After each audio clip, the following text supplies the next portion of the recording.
Hi, I'm Ron Burgundy. Hello and welcome to another edition of your favourite podcast, Insane in the Membrane. Insane in the Membrane. Yeah, look at this on the old video. If you're listening to this, I'm on video as well while I record this, and the people watching the video can see me saying this to the people listening to it in their ear holes. And there we are, technology, eh? Woo, very exciting. So welcome. Hope you're well. Hope you're good. It's been a funny old few weeks, you know, the usual, running around, gigging for myself. There's been all sorts of things happening that you'll see coming up in the new year. That's the thing as well. It's November already, and it's rattling by. I was moaning the other day about Christmas songs already being in TK Maxx, but now I'm like, it was like on the last day of October, so I feel I was kind of right. But now it's sort of like November. It's getting into like mid-November. I'm like, oh yeah, okay, yeah, Christmas song. I've just seen the John Lewis advert. That's what's going on. We talk about it in this episode briefly. Every year the John Lewis episode comes out, and I know why the John Lewis advert comes out. I know why they're doing it. I know what they're trying to do. They're trying to make you buy stuff. I get it, right? But this one's really good. And the guy singing it, it's Puddle's Pity Party, who I saw in Melbourne with Eddie Brimson a few years ago. It's great. It's a great version of a Blink-182 song, and so the whole thing works. It's a nice little story as well going on in the advert, and I'm in hook, line and sinker. So I'm already going to go out after I've done this, get myself a Christmas pudding and a big old Santa hat. I don't need the beard, I've already got that. But yeah, Christmas is coming. I don't know. It's the same time every year. It's the same thing every year, isn't it? I get excited. There is a part of me that loves it. I do love it. I just worry about people that haven't got enough, you know? Anyway, on with the show. Now, a couple of years ago, before COVID, when producer Paul and I used to go to Comedy Central in Camden to record these. They used to, because Paul does stuff for Comedy Central, so they used to allow us to have a room or a corner somewhere in their offices. And we had Francis Foster down there. Francis Foster is one of the hosts of the massively successful podcast Triggernometry, which has blown up since we spoke to Francis it must have been 2019.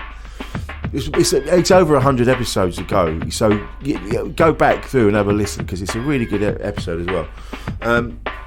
And their podcast has blown up. I mean, they've had all manner of people. I think they've Jordan Peterson, they've had Bill Burr. Huge people. Joe Rogan, I believe, has been on it as well. Loads of people from all different backgrounds. I mean, I'm naming the ones I can remember, but there's people from all sorts of places. So we were like, well, we need to speak to Konstantin. Konstantin Kisin is the other host. And we talk about this in the episode where a lot of people see Konstantin as as a controversial sort of figure, but we talk about that in the episode. You know, like, I know that people might, if they'll see that Konstantin is on the podcast, and they'll be like, why have you got him on? So because I want to talk to people from all different places with all different kind of views, and we talk about that in the episode. Again, it's talking about talking to people. Talking to people is what we want to do. That's how we make changes. It's talking to each other rather than fighting with each other. We talk to each other and we work things out, you know. And I found that I got on really well with Konstantin. I know I've already got. Do you know what? Scrap that. Didn't just find that. I already got on with him before. I got on with him before because we met up with each other in Edinburgh a couple of years ago. And we got on famously. I really like him. I think he's a good guy, and I got on really well with him. And so I was looking forward to the chat today. But I understand that people, the way certain people see him. But we talk about that in the episode as well.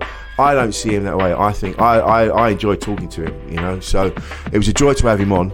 And and this is going to be available, as I say, on YouTube. If you're watching it, you already know that. If you're listening, it's going to be on YouTube, so do check it out. Where there's a load of other videos on there as well. And check out Triggernometry. You know, you might check it out. There's been some good guests on there. Really opened my mind to certain things. listen, I'm wittering again. That's what I do. I'm wittering. And so let's get on with the episode, shall we? So coming up in a minute is Konstantin Kisin. A podcast from producer Paul.co.uk. Insane in the membrane. You know, like this is the thing that Rogan doesn't have to care about, but like reality is if you can look at your numbers and analytics, you go attractive woman, you've hidden her with headphones and a massive mic on her face and a desk. Yeah. Right. What if you had her in a chair? Right. Yeah. With a lapel mic. You've doubled your clicks overnight on YouTube. You know what I mean? Oh man, it's how it is. Yeah, and that's the thing, isn't it? It's like you're talking about that, but at the same time, that's what people click on, and it's you know, it's funny. It's not my fault. Women find women attractive. You know what I mean? Oh god, that's gonna be a good one. It's a fact of life. It's funny talking about the internet, because this morning. So I saw the John Lewis advert this morning. Right. And I was like, I really like that. And I like the person singing the song. I've seen that it's Puddle's Pity Party. It's like 6 foot something clown. It's like Pierrot doll. And I like him. I'm glad that the guy's got the break he's got. I'm like, yeah, he absolutely deserves that. And I went to tweet about it. And I started the tweet with, okay, I'm just going to say it. Because I know that the John Lewis advert causes such a fuss every year. Does it? I haven't seen this one, but I have seen people always kick off about it. That's it, and you have to start it. And a guy, Ash Preston, and he goes, I can't believe you've the way you've started this tweet when all you're doing is saying I liked an advert. Yeah. And I'm like, yeah, but look where I've said it. It's on Twitter. Anything could be taken as inflammatory. It's true, man. You know what I've started to realize in the last couple of weeks as well, is Twitter has just become like, it's just a distraction machine. Yeah. And it doesn't, none of what is being discussed actually matters. So for like 2 weeks ago, everyone on my timeline that I was arguing with, people go, oh yeah, nuclear war, we must stop whatever is going on in Ukraine, we must do this, we must do that. Then Elon Musk buys Twitter. No one gives a shit anymore.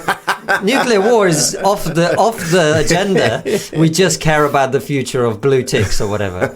That's how it is, man. It's just a way to get people's attention onto something and just to give them a bit of stuff to chew on. Yeah. That's all it is. Yeah, you know? And it's interesting as well, because there was that time, because you when it was the Black Lives Matter thing was happening, and you tweeted something about you don't need. I'm paraphrasing, but it was something like you don't need 12 books to tell you how not to be racist or something like that. And I read the tweet and I'm like, yeah, I agree with that. You should already not be racist. Yeah. You shouldn't be now going, oh yeah, shit, I need to read up on that. Like, no, you should already know, you know, if you're a decent person. And I remember you messaged me and you just went, listen, just be aware, they're going to come for you. And I'm like, yeah, but I agree with what you said. And you went, just be aware. I went, all right. And you were right. I'm like, what? But I agree with what you said. All right, I don't agree with everything you say. Yeah. But it's like with Joe Rogan. It's like sometimes he says a thing and I go, yeah, actually, yeah, that's a fair point. But because of the rest of it, but where we're at now, people, you've either got to agree with it all or nothing. If you agree with one bit, it's like, well, you're clearly on. You agree with them and all of their shit ideas as well, and you're like, I just agree with that one. And sometimes I agree with that one, but. You know, and then Hitler gets brought up and you go, well, no, that's completely different. There's nothing Hitler said that made me go, no, I don't know. Hitler was vegetarian. See, it's always that, vegetarian. Vegetarian, loved animals, right? He was a bit creative in more ways than one, you know. Yeah, but it's that whole... I know, man. It's just, you can't just go, yeah, I like that. You always have to say, I like this particular idea. I think I agree with this, but there's no like I agree with this. Discuss. It's always like I agree with that. Well, you shouldn't look at blah blah blah. There's no room for. No one's talking to each other, are they? No. Well, I think some of us are trying. Yeah, like right now. But you seem to exist in that world, and yeah, I don't know. You can't enjoy it. Surely. I mean, I enjoy debate. Yeah. But when it's like full blown, just relentless arguing, and it seems every day. That must get to you. Nah. No, you like it? I like it. But I mean, it's the price you pay as well. It's like if you've got an audience of 200,000 people on Twitter, some of them are going to disagree with you. It's kind of, you know, I just see it as the price of admission to some extent. And I really enjoyed the discussions that I have with people. Not always. Sometimes there's every now and again I get annoyed by stuff, but generally speaking, I like it. I like it. I think for all my concerns about Twitter and social media and whatever, I found a way to really make the most of it and enjoy it. And it's also, you know, it's an opportunity to connect with loads of people. Yeah, true. It's an opportunity to connect. Now, some of the people who are commenting on the stuff that you post, they'll say really stupid stuff or be aggressive or whatever. But I always, you know, France's girlfriend said something funny. She's because we were talking about the YouTube comments that people leave on Trigonometry. And she was like, okay, but do you know a single person who leaves YouTube comments? No. And we're like, no. Well, there you go then. You know, it's not necessarily representative of what people think about what you're saying or the content or whatever. So from that perspective, you just learn to, I think about it correctly, and then it doesn't bother you. Yeah. It's funny because like trigonometry, when there's been a few times people have mentioned it in green rooms and things like that, and they'll go, and it's always followed with, trigonometry, those fellas. And you're like, yeah, but aren't they just opening up the debate? Aren't they just like shining a light on certain things? It's not, it's this, something, and it's true. I said it to Francis, actually. Francis was on here, and I said to him, I'm a bit surprised you were sort of like more right-leaning, and then he said, I'm not. And we had a good chat about it. And that's the same with you. It's like you're just opening up the discussion, surely. Yeah. I think that I don't know if I'm right-leaning or not. My issue is with the excesses of the left. Yeah. If opposing that makes me right-leaning, then maybe I am right-leaning in that case. You know, I don't really... I just think these tribal instincts, I just don't have them. I think they're really stupid. You know, or team red or team blue. I try to think for myself. I don't want to be part of a team. I don't want to be on a tribe. I want to speak to interesting people, have interesting conversations, improve the way I think. That's really what discussions are for me. That's why I quite enjoy Twitter in a sense, because, yeah, you get a lot of crap, but also every now and again somebody will say something and go, well, I didn't know that. Maybe I should read this book, or I should read this. And I learn, and my mind is nourished by these things, and that's what I'm interested in. I'm interested in improving the quality of my thinking, learning more, connecting with interesting people, and the result is, for me, as a result of doing trigonometry and the other stuff we do, I just get to spend loads of time talking to absolutely incredible people. Yeah. And that is enriching to me intellectually. It's enriching to me in terms of my mindset, which is, you know, obviously, as probably you know, is a huge part of life, you know, how you think about things in your own life and how you are. So from that perspective... you know, I care less about the politics of it. I just think there's quite a lot of issues that we refuse to talk about honestly. And then if you don't talk about things honestly, the problems that you're talking about are never going to get resolved. They're just not, you know. And a lot of things they have certain labels attached to them, and it takes a lot of time for people to go, actually, you know what, maybe it was the right wingers who were making that point, but now actually we've kind of got to a place where like it really needs dealing with. Like grooming gangs is a good example of this, right? It was something that Tommy Robinson was bringing up, and everybody rightly, because it's Tommy Robinson, you know. Now that we know what was actually going on, you go, well, actually, this was really important. Yeah. You know, and it was horrible, and it's continuing, and the government is now trying desperately to do something about it.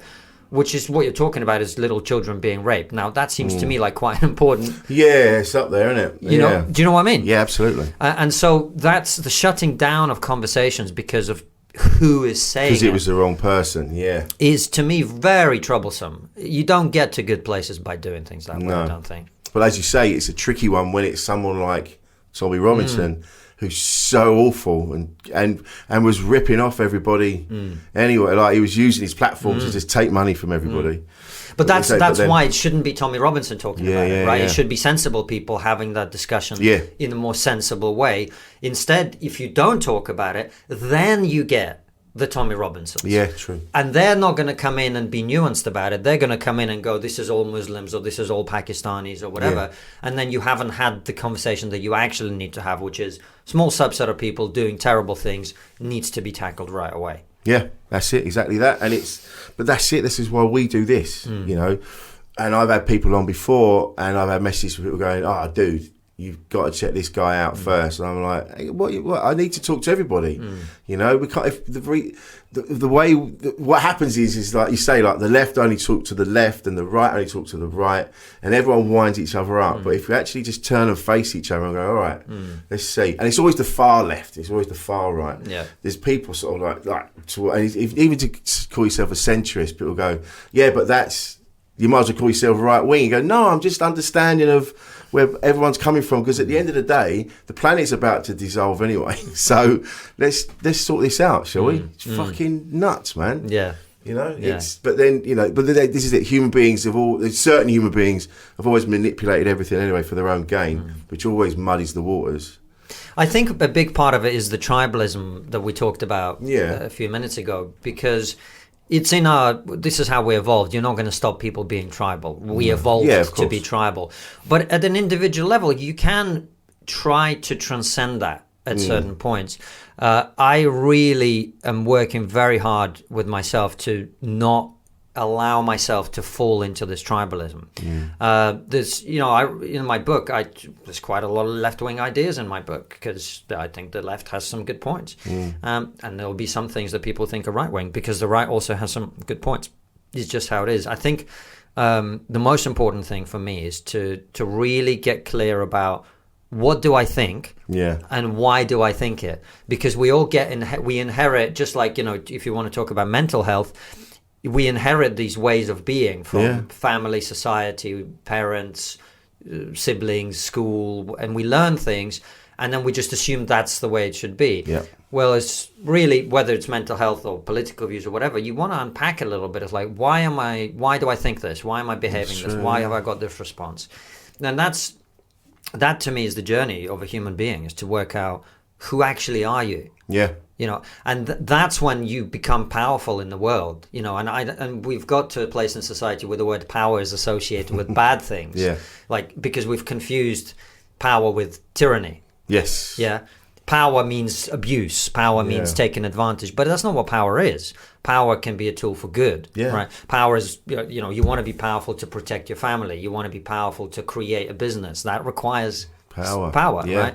And that's all I'm about in this moment. Is I'm always, I spent my 20s and early 30s. Probably I spent, I don't know, $100,000 and many months doing various sorts of personal development stuff and courses and whatever, because I wanted to know who I am and be able to do things in the real world that I want to do.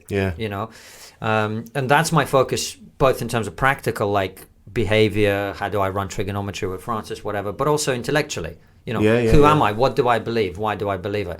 That to me is the interesting stuff. Arguing with people about, the Labour Party or the Conservative Party, they're both shit. And we all know it. Yeah, it's true. Actually, there isn't anyone that you could get behind right now. No, it's all nonsense.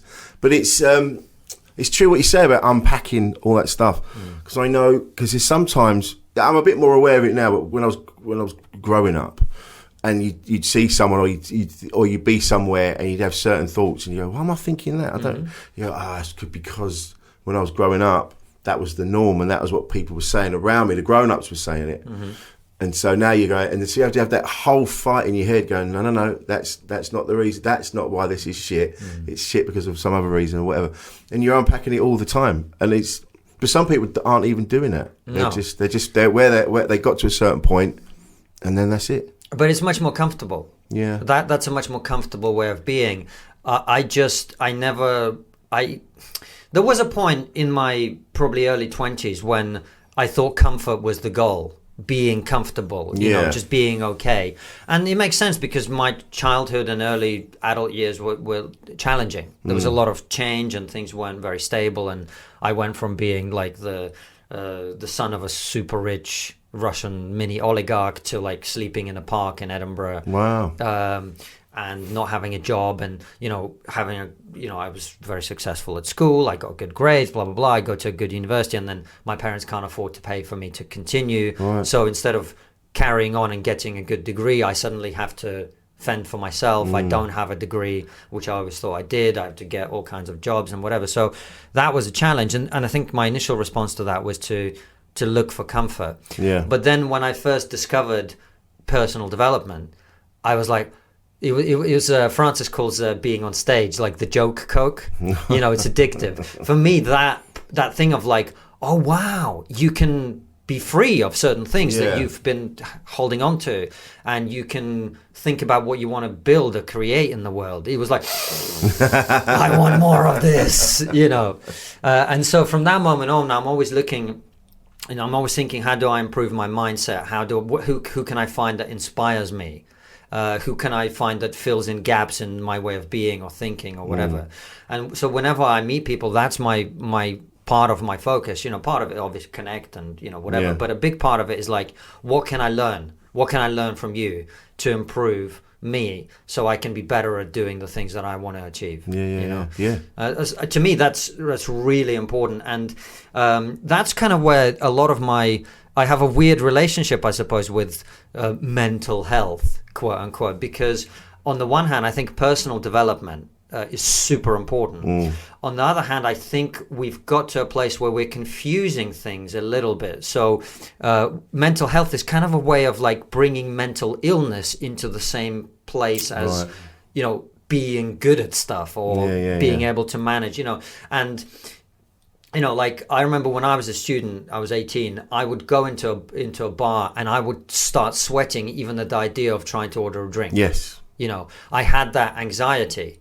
But thankfully, mental health wasn't around. So I saw that as a problem that needed to be sorted out through competence. Right. Why am I feeling this way? Well, that's because I'm not very good at social skills. What does that mean? It means I need to learn social skills. Yeah, I was the same. And that's, to me, especially for men, because men and women are different in this respect, I think, where, a lot of people think that what you need is confidence. What I've found out is you can't have true confidence without competence. Yeah. You have to be good at stuff. It's like being a comedian. No one is confident when they do their first gig. No. And you shouldn't be, because you're shit. Right? And it's only really when you've done it long enough that you've got hundreds of gigs that you've absolutely crushed. Yeah. That you go, okay, I'm probably going to be okay no matter what happens here. And so, but what we've done, I think, is we've brought, there are people who are mentally ill. Yeah. They've got psychotic episodes, or they see things that aren't there, or hear voices that don't exist. And we've kind of blended it all into one. And I think that's a big, big mistake. People who are mentally ill need a different type of help. And people who have a bit of anxiety or get a bit depressed in winter, they don't need to go and see a doctor. They need to do something about why their life is not the way they want, or why their mindset is not the way they want. So, I'm big into personal development. Mental health, I'm less. Right. Less. Do you see the distinction? I do see what you mean. Yes, but it is. Yes, but it is difficult. It is difficult. Like, it's all very, very well saying, like, someone's got a little bit of anxiety, but and they need to sort of make changes and do things to improve their life and make their life, get their life where they want it to be. That's not easy. Some people just don't have that in them. I don't know how to do that. Which is why we have this I didn't know how to do it. No. I didn't know how to do it. But then you got to go out and look for it. Yeah. You got to, and the moment you start looking, the universe is going to send you all the stuff that you're looking for. Yeah. Right. It's about, again, mindset. And for me, once I realized that the option was on the table, that you can improve yourself, you can be better, you can be more effective, you can, communicate better, you can have a better relationship with your partner, you can be a better friend, you can be more fulfilled, you can be happier, you can be all these things. I was like, what else is there? What are the books that I need to read? Who else do I talk to? What other course do I do? And my entire 20s was about that. It was spending loads of money and loads of time going like, I want to be better. Yeah. I want to grow. I want to develop. So, and over time, this is kind of, you have to stack these things over time. That's why, to me, it was not a surprise that trigonometry has been the success that it's been, because I was working towards that my entire life. Right, okay. Yeah. Everything I've done in my life, I didn't know it consciously, but it had been partly about that. The comedy was partly about that, because that comfort of being on stage, being able to deal with unexpected things that are happening, being able to make a joke in the right moment, judging what a room is like. Understand, a lot of people who just start something on the internet, they don't understand how the things they say land with audiences. And being a comedian is very useful for that. All the personal development stuff, very useful for being able to sit there and be present with somebody instead of being in your own head going, what's the next question or whatever.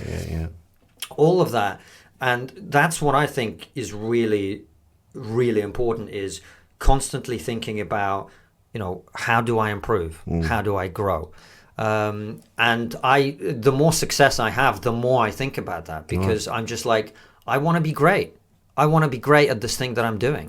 I don't want anything to be in the way. It's like if you're in a boat and there's something dragging it down, why would you allow that to be there if you want to get to where you want to get to? So I know it's not easy, and that's because it's not easy. No, it's really hard. But to me, I just was never comfortable staying there, knowing that another option was possible. I think that's where actually a lot of people are stuck, as I was. They don't realize another option is possible. Yes, exactly. But it is. Yeah. And all you got to do is start looking for the answers, and they will come. Absolutely. You're right. The last couple of years has been really tricky for me, and there's lots of ups and downs. I was depressed for a long time, but I didn't. There's still something in me. I'm lucky enough to have something where I get to a point where I go, oh my God, I can't fucking think about this anymore. I'm sick of thinking these negative, shitty things. I'm going for a walk, and I get angry with myself, and now I've managed to turn it around, and now I'm like, as soon as I get those negative thoughts, I'm like, no, I'm not fucking doing that today. I'm not doing that today. I'm going to put a record on. I'm going to put something on. I'm going to do something I like, or I'm going to go out. I'm going to do something.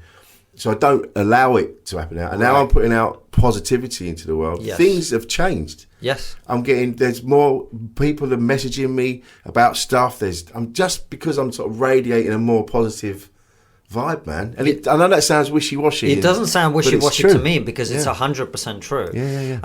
And this is actually one of the reasons I'm really glad that I'm not doing stand-up anymore, because it encourages you to be in that mindset, because you're surrounded by a lot of other people who are in that mindset, who are not happy, who are not fulfilled, who are comparing themselves to other people all the time.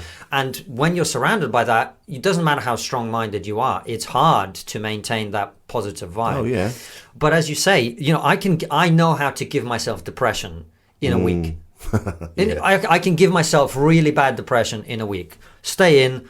Don't talk to anyone, play computer games, drink alcohol, don't do any exercise, smoke, and bam, sorted.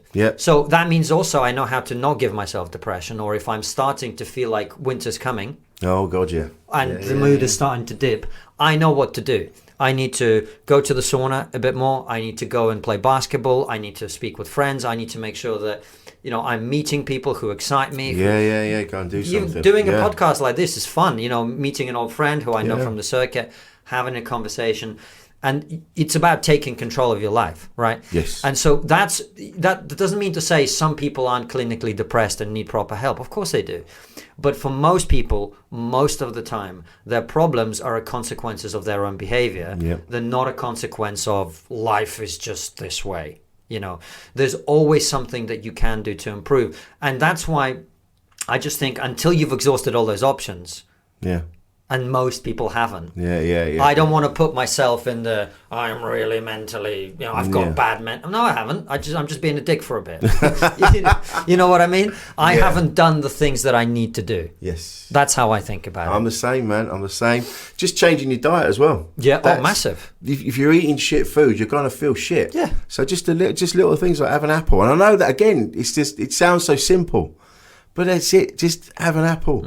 There's a guy called James Smith who's a personal trainer guy, and he's had books out, and I like him because he's online, and he calls out people that are just like snake oil salesmen, going, you need this electric sleeping bag that will help you sweat all the toxins out and all that.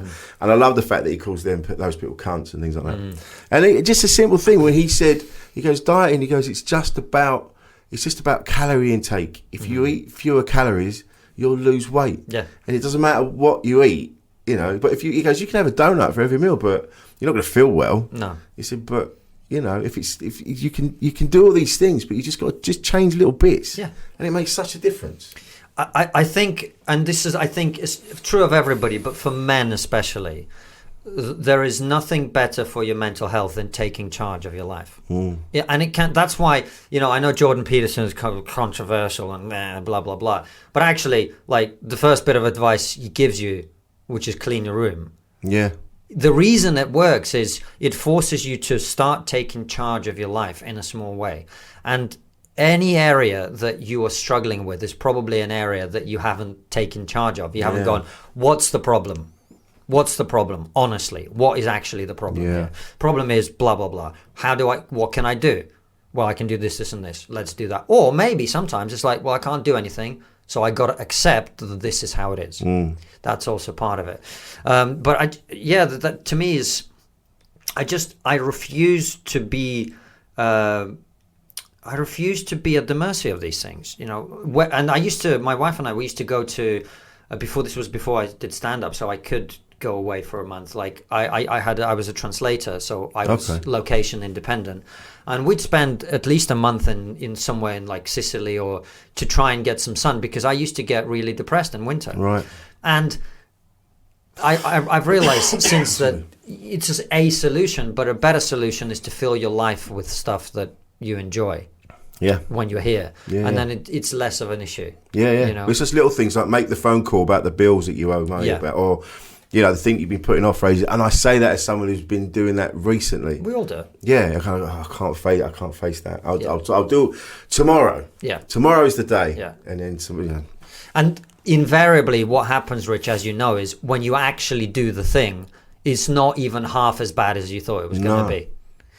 Because the procrastinating about it makes it bigger in your head. That's why if you take control of it, you deal with it, and it doesn't stew there, it doesn't sit there, and it becomes it has less of an impact on your life. Yeah, absolutely.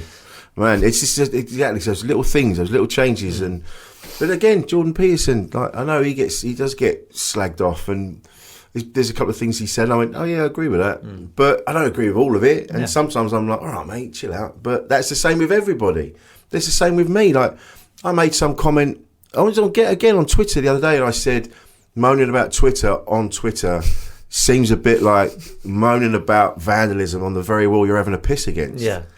And this guy went, mate, he goes, I love you, but come on, surely, blah, blah, blah. I was like, I was just taking the piss. I wasn't really, it was just a comment of what's going on. But yeah, it's like, but he goes, I love you, but. And I'm like, yeah, but I say all sorts of things.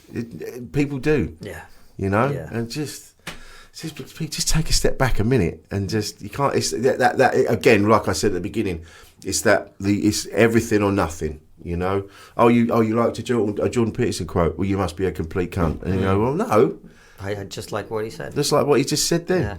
But your scene is quite controversial. How do you feel about that? How does it make you feel? You're like, I don't give a shit. I'll just carry on doing what I'm doing. I'm true to myself. Yeah. I think I had an interesting experience the other day where I was invited on a podcast that I did called Decoding the Gurus, and their thing is they like talk to people from our scene and like expose us or whatever. But they're pretty. It's a fair debate. Yeah. So I went on there. I thought I did really well. We had a great conversation. Blah blah blah. Very respectful, but forceful disagreement. And then we went away, and they posted it to their audience, and we posted it on the YouTube channel. And the comments on our YouTube channel were like, oh, that was brilliant, KK did great, whatever.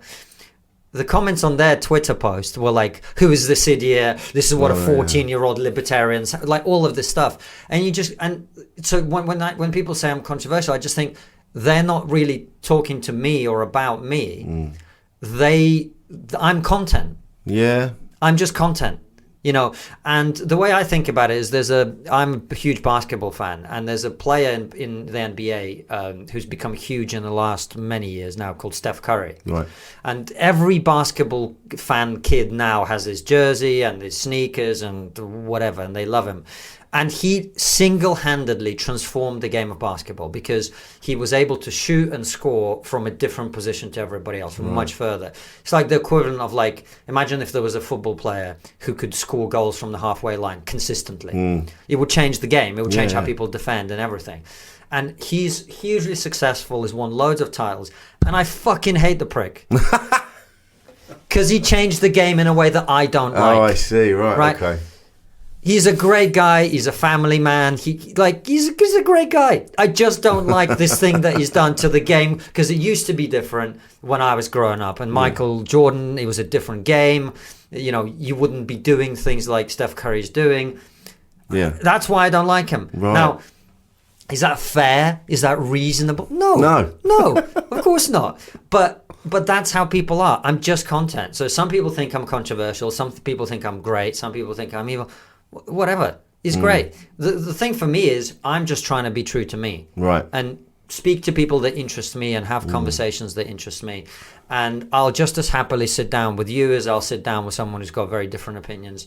It doesn't really matter to me. And also, you know, I mean, this is going to sound arrogant, but it's like I'm at the point now where I've got quite a lot of proof that what I'm doing is the right thing. Yeah. You know, I've got a very successful YouTube show. I'm a Sunday Times best-selling author. I have a large audience. I this is my life. I make a living from it. I write a Substack, which is very popular. Like, you know, people can say what they want. The fact is, I mean, the results are there. So, like, I'm controversial. Great. Yeah. What you mean when you say I'm controversial is some people don't like me and some people like me. Yeah. But that's over time, isn't it? Yeah. That you've got used to, you've got your head around it, and now you've, like you say, you're very successful. Yeah. Which also gives you a comfort. You kind of it sort of bolsters you, doesn't it? Yeah.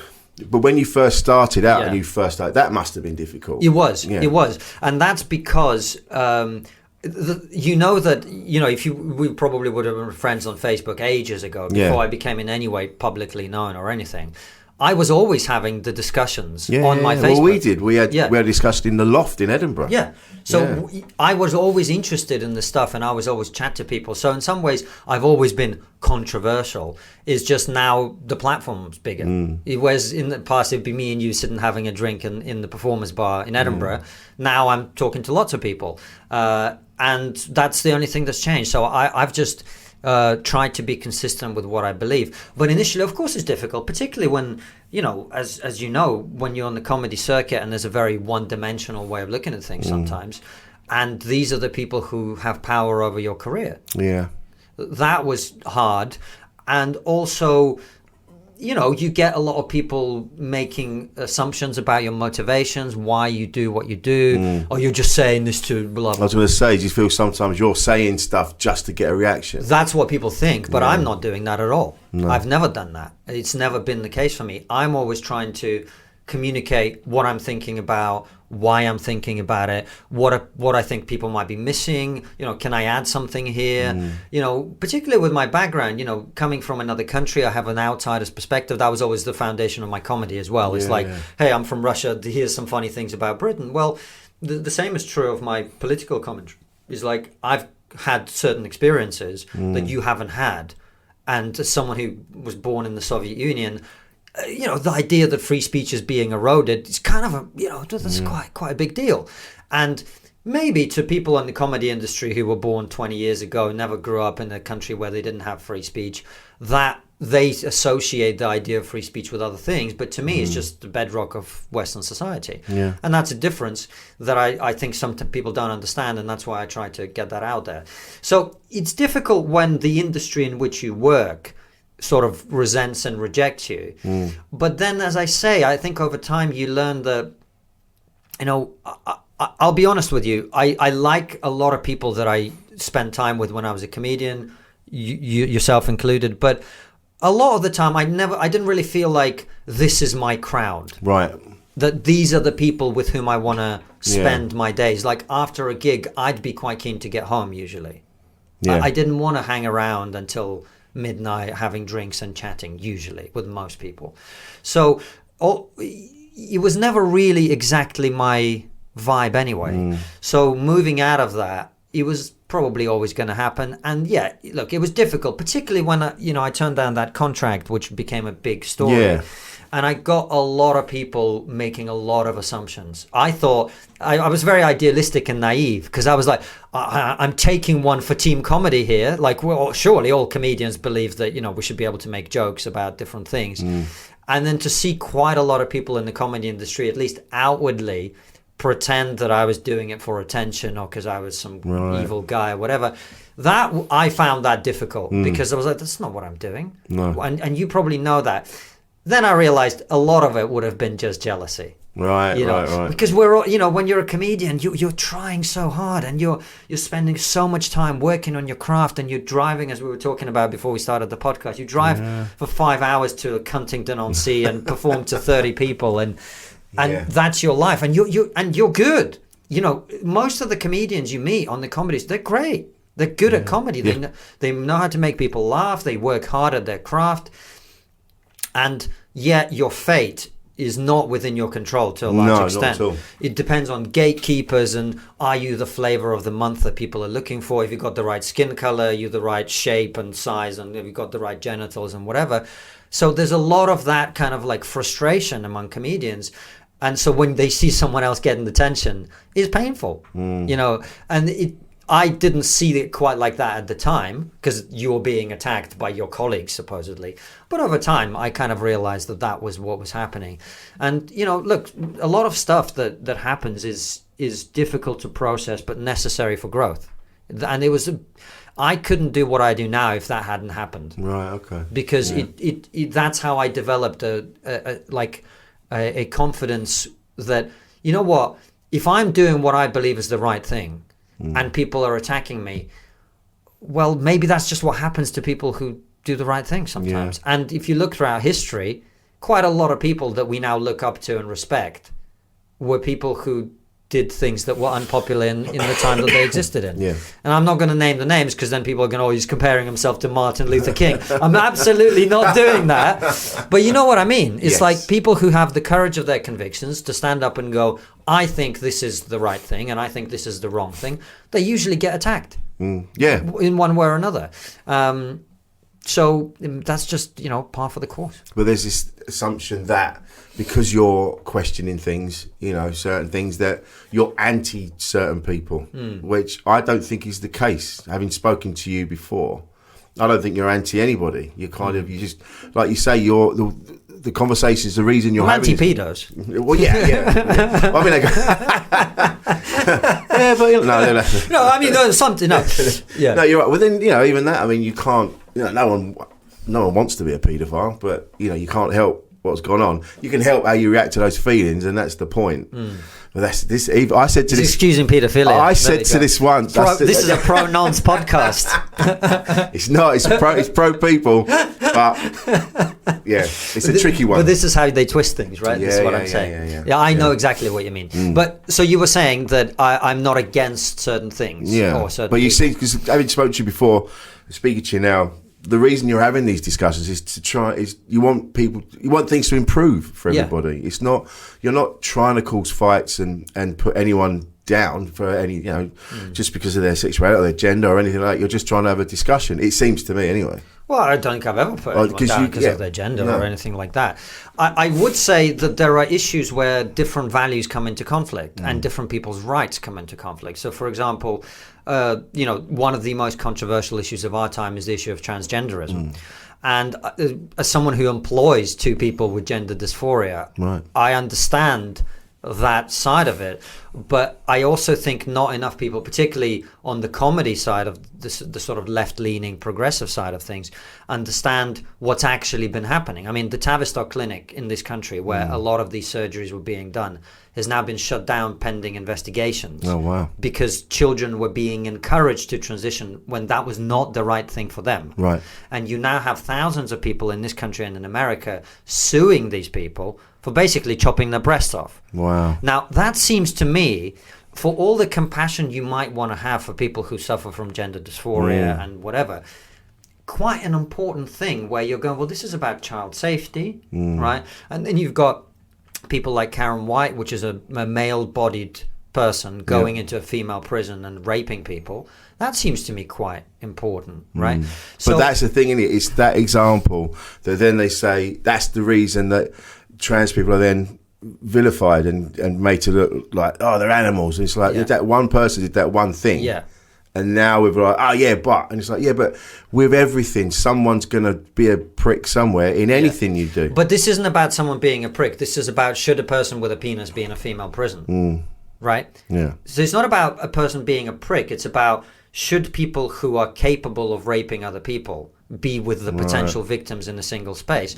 And my argument is no. My argument is no. Children, I mean, if you look at the child issue, the very basic thing that we all understand is children are not capable of consent. No. Right? That's true. So if you've got people who are encouraged down a path, and we now have quite a lot of evidence that there are many people who regret being, and we've had people like this coming on the show, and we've had talk to people like this, and there's plenty of them. There's a few. I've not spoken. I've heard talking about this thing, and there are people who email into Trigonometry and go, "I watched this interview, and I realized I was going down the wrong path, and that's why I still have my breasts." Yeah. To me, that's quite important. And for all the compassion you might want to have for people who are transgender, and as I say, I know people, I've interviewed a lot of transgender people, I employ people with gender dysphoria, I am sensitive to that issue. That does not mean that I want to see children being mutilated. No. Yeah. And so when you say, are you against things or not? I am against some things, like treating children as if they're capable of making decisions as adults, like putting women in vulnerable positions, etc. So there are situations where there's a conflict between different groups, and you have to kind of go, well, which one is more important? How do we find a balance? So the problem we have, as you rightly say, is what I've just said, outside of the context where you've given me the space to explain it, I hope properly, is, well, you hate trans people or whatever, which I don't. I just think that there are certain people that also need to be protected, and that comes into conflict with the rights of trans people, and that has to be worked out.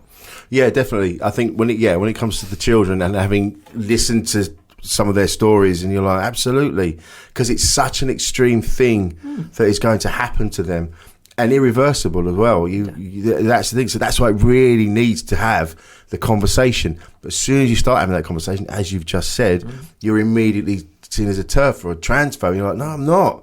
I'm actually, like you say, protecting people that just need a bit of guidance. We're not saying that what they're feeling isn't true. We're not dismissing their feelings. We're just saying, let's just talk it through, and let's just give it a bit of time, and so we can really figure it out. So it gets to the point where we go, actually, that would be the right way for you to go. Instead of just going, oh, that's how you feel now? Fine, yeah, absolutely. And just this blind encouragement just destroys. And but then this is the thing, it gets twisted, and I'm sure there'll be people that will listen to this and go, oh, Rich, I thought you were going, I am. Nothing's changed. Nothing's changed. I just want people to be protected and looked after. Right. That's my point. But then this is one of the, if I can just jump in, this is one of the things I think with the general political conversation, there's a lot of assumption about other people's intentions that goes on. It's like, you're only saying that because blah, blah, blah. Well, what if the people who disagree with you are just as well intentioned as you? They just see that a different side of something, or they have a different set of values. And this is one of the things I find quite interesting is, obviously on the more left-leaning side, there is this attitude of, well, I am tolerant and I am compassionate and I am understanding. Well, 50% or more of your political predispositions are genetic. You can't change them, right? They are the way they are because of how you were born. 50%. Add on top of that childhood experiences, where you come from, how you grew up, all the experiences you had throughout life. Most of people's political views are a product of who they are genetically and how they experience life growing up. That's where most of it comes from. So if 80% of your political views are sort of things you can't really do much about, how tolerant am I being when I'm looking at you, go, oh, he's got the wrong opinions? Well, it's kind of going like, well, he's got, black skin or brown skin or whatever. It's not that dissimilar. Part of you. It's part of you to some extent. So to treat other people as if their political opinions are purely a matter of, they woke up one day and decided to be a bigot, It's not really how it works. No. People are much more sophisticated than that. And so I think it's really important to understand that it's not always the case that people on the other side of the political spectrum have good intentions. I actually think, a lot of this woke stuff that I rail against and I think is very damaging to our society, it's well-intentioned people trying to make the world a better place as they understand it. I happen to disagree with their way of doing it, but I think they're well-intentioned. And I think sometimes people who are left-leaning automatically assume that anyone that disagrees with them is ill-intentioned. They are motivated by bigotry or racism or prejudice. Well, no, maybe they've just got a different experience, or they had a friend who went through something and they know more about it than you might do. It's like I know a guy who was very like pro-lockdown, pro-vaccine, pro all of that, and then his mate got vaccinated and had a seizure and can't walk properly, and he changed his mind. Now, is that because he's a bigot now? No, maybe he's just had an experience. Yeah. It's a tricky one, but again, this is why we have these conversations, and in a safe space to be able to do so. Because you can't do this on social media, because as we've already discussed, they just go, well, you're like that then, and that's you in that category, you're fucked. And you just go, I just want to talk to everybody about everything, because I want everyone on all the sides. I mean, of course there's extremes on either side, and they want the worst for people. They're more about themselves, and they are manipulative, and they want the evil form of power where they want to be against everybody, and they see the left, the woke coming in and like taking that power away from them. But everyone's just as fucked as everybody else. It's talk to each other. That's the thing. I mean, there is that, like we talked about earlier, like you said about that one person. There's been very few cases of people in like you say, like that guy in prison who then went on to rape people in the prison. There's very few cases of that happening in not just prison, but in refuges and very few. But because of that, it's now right. No, that's it. Everybody who identifies as a woman but is is a potential rapist. I think that's a bit extreme. But no, I didn't say that, right? No. And I didn't say that. But having someone with a penis in a female prison creates a situation where that can happen, and that should never happen, right? Can we agree on that? Yeah, absolutely. Yeah, right. Of course it shouldn't happen. So from that perspective, and look, we've had Debbie Hayton, who's a trans woman, on the show, and I asked her this question. I said, like, look, I don't think you being in a female prison is a good idea, and she was like, absolutely not. But I also don't think you being in a male prison is a good idea, because I think you'd be quite vulnerable. And she was like, well, I agree, and that's why maybe the solution is the state needs to step in and make provisions for people like me. Yeah, definitely. So that we can be safe, but also so that women can be assured that they are safe in a female prison. Yeah. And that's often what a lot of the solutions start to look like. Once you get out of the tribal, I'm for this and I'm against this, and you go, what is the problem? Well, the problem is we've got a group of people who don't really fit in either box. What do we need to do? We need to create a new box. Yeah, true. Right. And that's what happens when you talk. Yeah. Otherwise, you're just shouting. But then you've got people that go, but then you're making them separate. And you go, no, I'm not. We're making there's 3 boxes. There's however many genders there are. There's all those. There's so many boxes. We're not just separating just that one particular group of people. It's everybody. We're all making sure everybody's comfortable in their own spaces is what we're saying. But, and other people are protected. Yeah, exactly. Because this is another thing, is like, I think people sometimes forget that while it's true that most people are well-intentioned, there is also evil in the world. There are bad people. Yeah, definitely. And sometimes we go too far in assuming that, people behaving in a certain way is they've been failed by the system or by system. No, some people are just murderers. Yeah. Some people are just rapists. Again, it's just in them. It's just in them. Yeah. And you can't change that. You can't reform that. You can't brainwash them out of that. All the evidence is the rehabilitation programs don't really work very well. Some people are just what they are. And the only thing you can do is protect the rest of us from them. Yes. And sometimes you just got to accept that too. Yeah. So, this is the point. It's like life is complicated. It is. That's the thing. It is. Yes. But no one's talking about that. Yeah. They just go, it's this or it's this. Yeah. He goes, no, it's not. Yeah. Everyone moves around. We're all more fluid than you realise. But let me ask you something. Do you think that that's true generally, or do you think that's more true on social media? What, that is straight down the Yeah. line, either this or that? Yeah. Probably more so online. Yeah. When you actually talk to people out in the real world, everybody's a little bit more, maybe because they know that other people, their peers aren't looking at them. Maybe there's that. I'm not saying they're saying anything that they... No, that's a big part of it, for Yeah. sure. It's performative, Yeah, what yeah, happens. And also, look, I love Twitter, but it's like when I write a tweet, I think, I want to make this point because I think it's important. And I write it out, and it's 3 times longer than the tweet will allow. Yeah. So I end up cutting it down. And what do I end up cutting out? Well, all the things that make the point nuanced. And then I look at the final tweet, and I'm like, no, fuck that. I'm not tweeting that because I just look like a cunt. You know what I mean? Yes. So sometimes there's a saying, the medium is the message. And Twitter and other forms of social media, they channel what you put out there into a certain way of doing it, which becomes the message. That's why Twitter is so antagonistic, because it's in public, it's a competition for status, for likes, for whatever, for owns, who destroyed whom with facts and logic and whatever.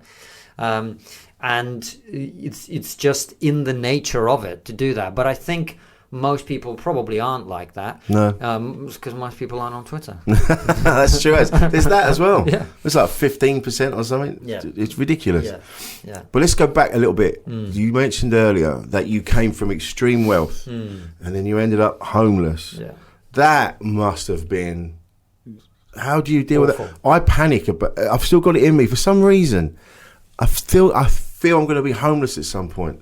I don't know why. Whenever I'm driving, I've said this before on here, I'll always say, oh yeah, you could live in that little bit there. You could make a thing. Or I just go in there. I don't know you're why just I planning. do it. Yeah, I don't know why. You're preparing for the inevitable future. Yeah, it was awful, man. It's fucking horrific. It's awful. Yeah. And I never say that I was homeless because I still had a job to go to. I still had some money. You know, I wasn't... She went out on a bench. No. I mean, I was, but not for a long time, and I always knew that I'd probably be okay. You know what I mean? Like, I had friends and stuff. There was no permanence to the situation. No. I always thought that I was going to get out of it, but it was horrific. But then it was horrific. Yeah. And it also is why I am who I am. Right. It also is because I always think about this. I remember one time I used to smoke back then, because you would do. And I was walking along, and most of my day was spent just trying to find somewhere to be. Yeah. You know, not be in a park. Just walk along, go and sit down somewhere, sit on the bench, whatever. And I was walking along, and this guy was standing on the bus stop waiting for a bus, and he sparked up a cigarette, and then the bus came, and so he dropped the cigarette. Right. And I waited for everyone to leave, and I picked it up and finished. And I remember how I felt doing that. Yeah. And I remember that moment always, because I'm like, I'm never, ever going back to that place again. Yeah. Ever. Fuck, man. Ever. No. I am not going back. And that's what spurred you on. Yeah. And so for me, part of my drive is about wanting to contribute and wanting to create and build great things. But part of it is also like, I've been down there. Yeah. I'm not going back there. Ever. No. Wow, man. I remember reading in George Orwell's book, Is It Down and Out in Paris and London? And he mentioned it. That's the first time I'd read somewhere, and they said, that's the thing about being homeless, is there's nothing to do. There's nowhere to go. So you're just... And that's what, I think, again, I've mentioned this before, in the pandemic, when we were all locked in, that was what was affecting us the most. We weren't needed anywhere. And we need to be needed in places. So when you don't have that, that's when the bad side of mental health kicks in and starts all these strange thoughts, and because you think, well, no one likes me, no one gives a shit, no one needs me to be anywhere. Fuck, I'm a terrible person. And that's, Purpose. Purpose is again, this is slightly different between men and women, because women have another option that men don't for purpose. Kids.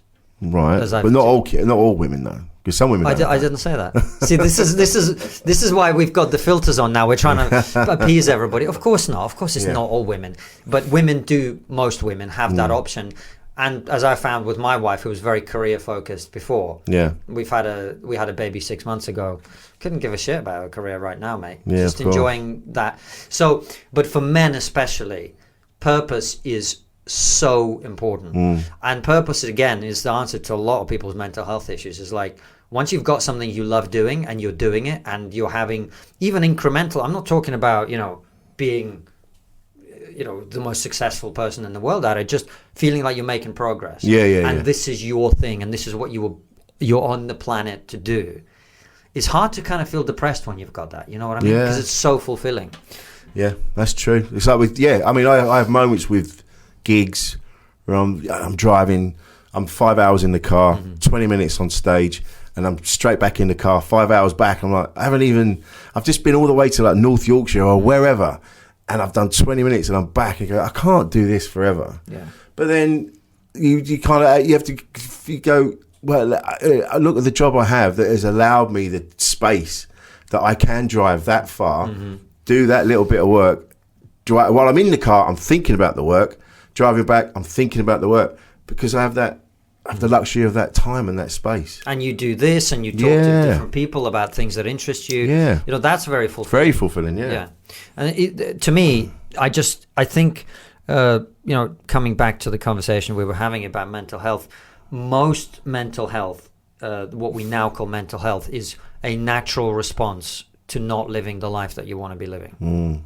Yeah, there's an element and of not that, having the skills to do what you want to do in life. Yeah, I think most of it is that, and that's one of the other reasons that while I'm someone who really thinks it's really important to go and do all kinds of personal development stuff, I'm less keen on sort of making it a health issue, because I don't think of it as a health issue. I think of it as a problem to be solved issue. You know what I mean? Yeah. And I think that's a much more.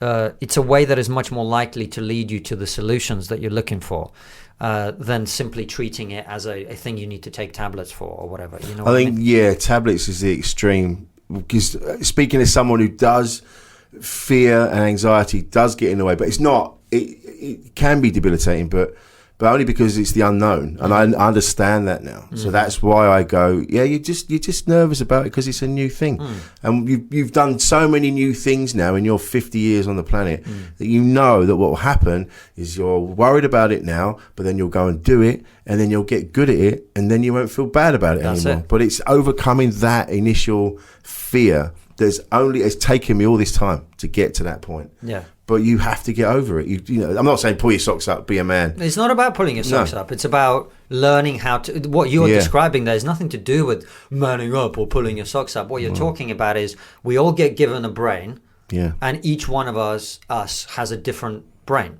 And the journey of a human being is to work out, what have I got and how do I best use it? Yeah. And what you've described there is essentially going, so every time I do something new, this is what happens. Yeah. So that's that thing kicking in.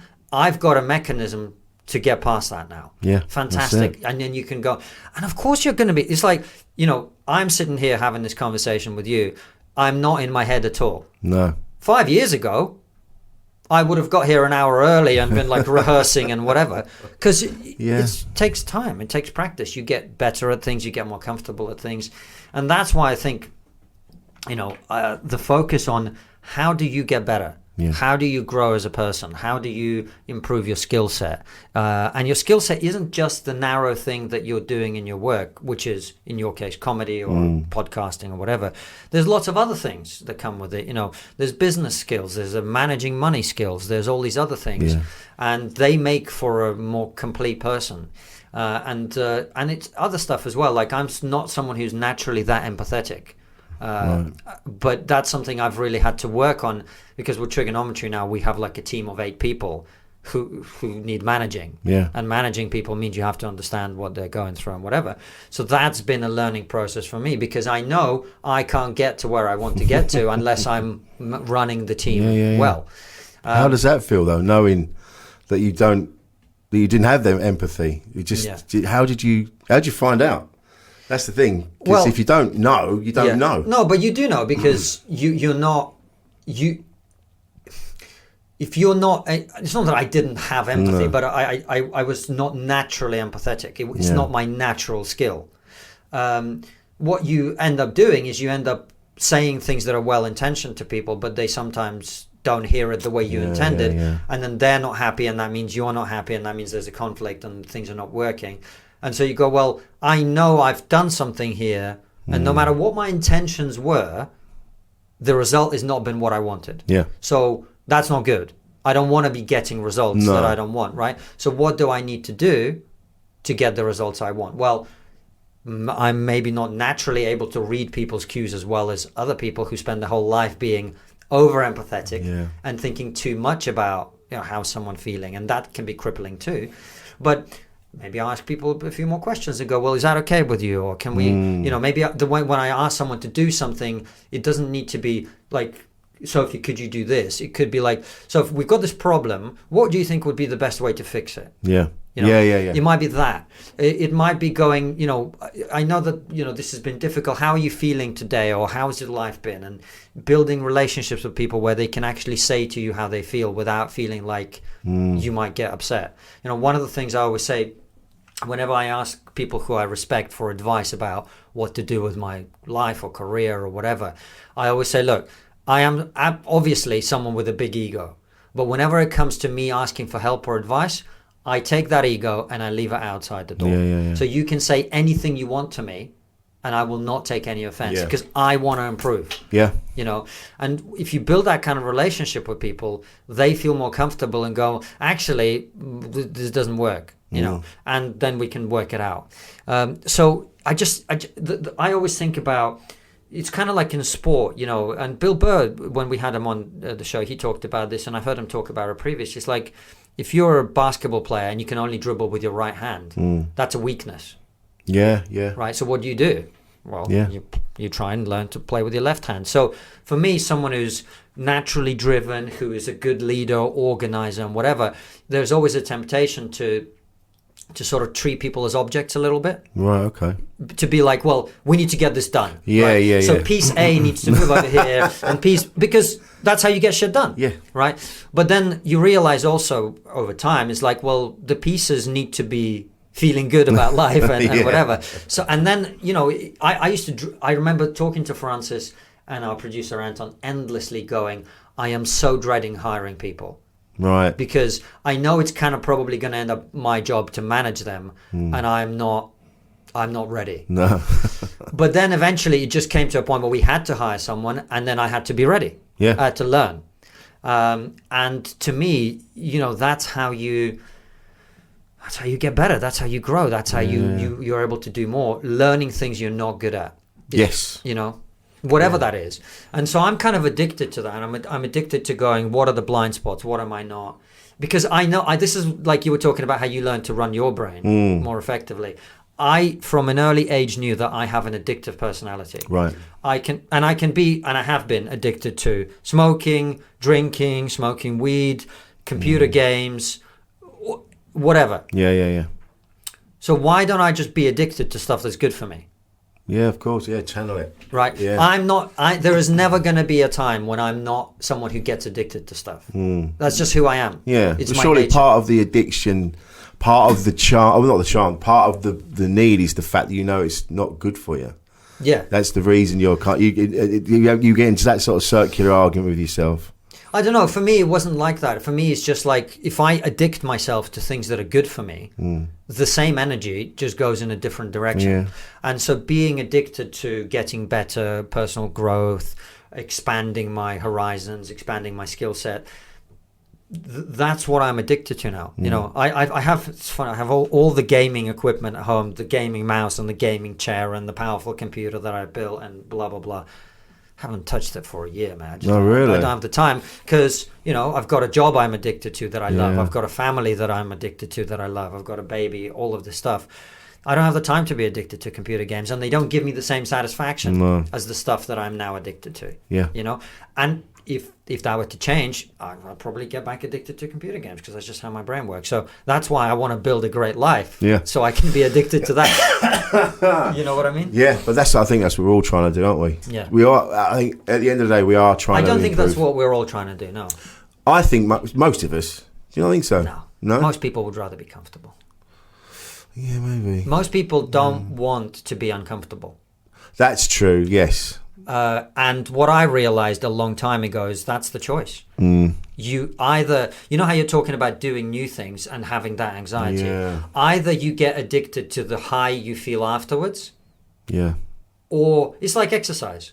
Either you get addicted to how good you feel afterwards or during exercise, Yep.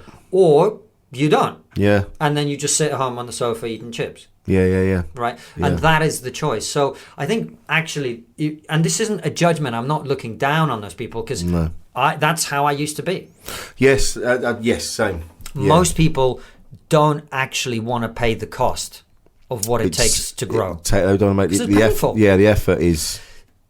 Effort and cost are slightly different because most people will put in the effort, but there's other things other than effort, which is going outside your comfort zone, Yes. doing things that make you feel uncomfortable. Yeah. You know, doing things you don't know how to do and being that idiot again. Because that's one of the things that happens over time. You develop skills and you go, well, I'm good at stand-up. I can go on stage and make people. Why would I go out there and set up a podcast and be a dick that doesn't know what he's Yeah. doing? For that. Yeah. You know what I mean? I do. And most people, I think, are in that place, unfortunately. And so, and look, maybe it's the right choice for them. I don't judge people for being that way. People are wired differently, remember, as we talked about, you know. But I think a lot of people would rather be comfortable than be successful. Yeah, I think you're right. I think I'm basing it on the people I know. Maybe it goes back to what you said. You kind of gravitate towards the same people that are going in the same direction. You kind of go, oh yeah, if I'm around that person, it inspires me to go where I want to go. Yeah, you're right. Yeah, you're right. And that's why I think, you know, all this stuff that we're talking about in terms of personal development is so important, because the most powerful thing in life, I think, is to know who you are. Truly, to know who you are. There's lots of stuff that people have offered me to do that I've turned down because it's not who I am. No. And that's an important thing to be able to tell. Am I keen to turn this down because it's not authentic to me? Or am I keen to turn it down because it scares me or it makes me anxious? Yeah. And that's hard. It's hard to know the distinction between those two, because sometimes, and this is definitely true of me in the past, is like, oh, I want to do stuff, right? So someone's offered me, I've got to go and do this thing. So, you know, that's the journey of life as well, I think, for me, is learning who are you? Yeah. What is true? Like, I'm not a great salesman, and someone once offered me a sales job, and I thought about it, and I was like, no, I'm not going to be good at this. Working out who you are. And maybe you are just someone, you know, there are a lot of people, and I envy them, people who can just have a 9 to 5, 2.4 kids. Yeah. They go to the park on the weekend with their family. They sit and have an ice cream. They go to a job. Job doesn't massively inspire them, but they're happy doing it. It puts food on the table, and then they spend their evenings and the weekends doing stuff. Maybe they're happier. I don't know. Yeah. I'm just not that person. No. And if you are that person and that's what you've chiseled out of life for yourself, fucking great. All I care, for me, when I look at other people, the thing that hurts me the most is people who are not in their place, in the right place for them. You know, that makes them unhappy, unfulfilled. Yeah. There's 1,000 different ways to be fulfilled. But in terms of like growth and success and expanding and being great and whatever, most people, in my experience, don't want to pay the cost. No. Well, I've enjoyed this. Me too, man. It's really good to see you. And you, man. Yeah. What's next for you? I've got a lot of big plans. Yeah. I'm someone who doesn't really. I try not to talk about things until I'm ready to fully go like, okay, I've given my word to this is going to happen. Yeah. So we're not kind of at that stage. We've just moved studio, so with Trigonometry. And which is massive now. It's incredible. It's going well, yeah. And the studio is so when we started, it was a room above a pub. We bounced around a lot. Yeah. Eventually, during the pandemic, we were like, well, look, this is kind of going full time now.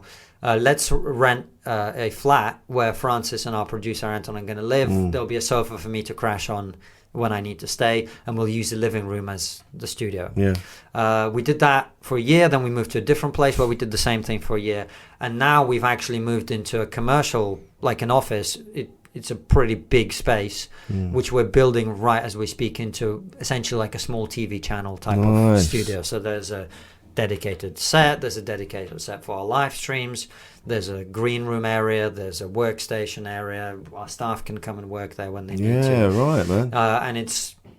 And it's slightly outside of London, which has its drawbacks, but it has its advantages as well. So right now, that's our focus. And, we did a very good trip to America earlier this year. I saw, yeah. And we'll be doing a couple of more of those next year, Amazing. looking to see other guests that we couldn't get in at the time. But big plans, man. And, one of the things that I'm keen on as well is, I'm talking about it a lot at the moment, is I think that people like me who have, in my opinion, rightly stood up and gone, look, I think we're going too far in this woke direction. I don't like some of the things that come with this. I oppose some of the extremes of this. I think that for good reasons, but reasons that are kind of in the past to some extent, there's been a focus on the negative. What don't we like? What are we against? What do we oppose? I think people in my space need to start talking more about, what am I for? Right. What do I believe in? Yeah. What are the things that matter? What are the things that I have, or we have, or our way of thinking has to offer the world? Yeah. If let's say that there was a tribe that I was in, what is that our tribe offers to new members? Right. Yeah. So rather than saying, well, we're not woke idiots. Okay, that's good. It's a good start. But what are we for exactly? What do we believe? And I think there's a big conversation being had behind the scenes, but that needs to start to take shape more publicly. It's like, what well, we've had this wonderful conversation and we talk to different people, but where does this go? What do we value? What is important? And for me, I think one of the things I really realized out of having my son 6 months ago is how antenatal our culture is, how unencouraging we are. Really? Yeah, to people having kids. Oh, mate, I'm surprised anyone has kids in our society. Do you think that's because when I was growing up, because it wasn't long after the war, I was born in 1972, so it was only, not very long at all. So there was still an encouragement to rebuild society. So we needed everyone to have kids because so many had been lost in the war. But now there hasn't been a war like that, so it's kind of we've got enough now. So and there's a conversation about, is the planet overpopulated? Yeah. I mean, turns out actually, if you speak to people who understand demographics, we are about to go through a massive demographic collapse. We need more people. Right. It's the opposite of what people think. But the planet, it can't sustain it.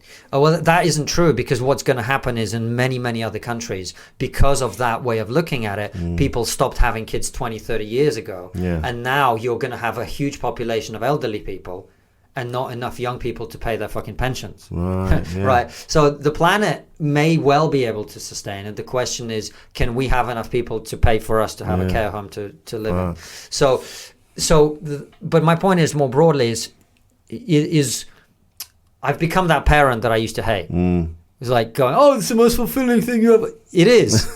It is. It just is. It is, yeah. But more than that, I just think, this isn't to say people should be having kids. I just think we need to destigmatize, women wanting to stay with their children, because I know a lot of women who don't want to go back to a job, but we've created a society where it's kind of hard not to. Yeah. You need two incomes and all of that. So from my perspective, I think we need to talk more about it's that old liberal idea, and that's why I call myself liberal, is I want people to be free to do what's good for them, that they want to do. And I think we've got to a point where quite a lot of people actually sort of are telling women, well, it's not cool for you to be a stay-at-home parent, for example. That is also an excess that I don't think is healthy. So I think what we've got to do is open up the jobs market for people and be like, you should never be discriminated against for who you are. But also, if you don't want to do that and you want to be with your children, male or female, but particularly women are more likely to want to, that's okay as well. Yeah. And having kids is important. Oh, yeah. You know, and it will also change how you think about life as well. Yeah. You know. Well, I'm talking now because I've just got married. Yeah. And Oh, congrats! I didn't know thanks, that. Man. Yeah. About a month ago, and there's an age gap. It's only like she's 36, I'm 50. Yeah. But obviously she's feeling that, you know, look, and she actually says, because I'm not getting any younger, so, you know, crack on with it. Crack on. So we had that massive chat, and I was like, do I want to start again at this age? But I feel I love my boys. My lads I've already got are incredible human beings. But now I'm like, I feel even more ready than I did before to have them. I'm like, that makes sense. Yeah. So, well, you know, my sense of you is you've spent a lot of time doing similar things to me, which is working out who are you, how does your brain work, how do you, what is it that you want to contribute to the world, all of this stuff. And of course, in that space, you're like, of course I want children because I can show them things and teach them things that I never got. No one explained to me how to be a man. No one explained to me how to grow, what is important, what is valuable. No one taught me, no one gave me little tricks to run my brain well, right? But now I can pass that on. So my kids are not going to have to work some of the stuff out that I had to struggle with and whatever. Now, struggle is an important part of life, don't get me wrong. And they're going to have their own struggles. It's inevitable. But I'm in a slightly better position to just give them like a better starting kit. Yeah. You know? And then from that place, it's exciting to have kids, you know. So I can totally see why you think that way. Well, that'll come. So this time next year. Good luck with it, mate. Thanks, man. It's been an absolute pleasure. You too, mate. Thanks for having me.